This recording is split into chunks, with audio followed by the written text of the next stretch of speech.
Hüdapar, Gaziantep Gençlik Kolları olarak Mayıs ve Haziran ayında hem Gaziantep'te hem de Türkiye'nin birçok noktasında çeşitli etkinlikler düzenledik.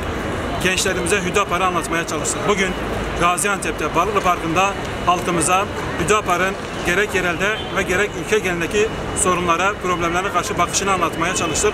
Elhamdülillah halkımız bizim verdiğimiz cevaplara, Hüdapar'ın çözüm yollarını gördükten sonra bize karşı ciddi manada teveccüh gösteriyorlar. Rabbimize hamdolsun. Bugün bizler Hüdapar olarak merkezine insanı yerleştiren, insanları adalete götürme niyetiyle yola çıkmış bir partiyiz. Ve bu niyetle insanlara gittiğimiz zaman onların teveccühleriyle, onların saygılarıyla, onların bize karşı olduğu sevgiyle karşılaşıyoruz.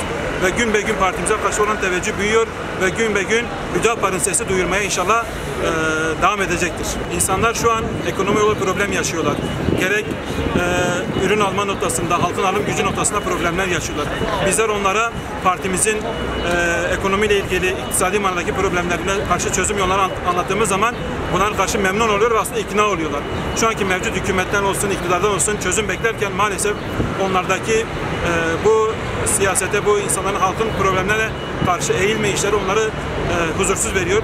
Ama Hüdapar olarak bugüne kadar halkın yanında olduk ve bugünden sonra halkın sorunlarıyla birebir ilgileneceğiz ve onların çözümüne kavuşturulması için elimizden gelen gayreti göstereceğimizi onlara anlattığımız zaman onlardan bize karşı güzel bir teveccüh oluşuyor. Eğer böyle yapacaksanız, eğer sorunlara karşı böyle bir duruşunuz varsa bizim desteğimiz sonuna kadar sizinle beraberdir diyorlar.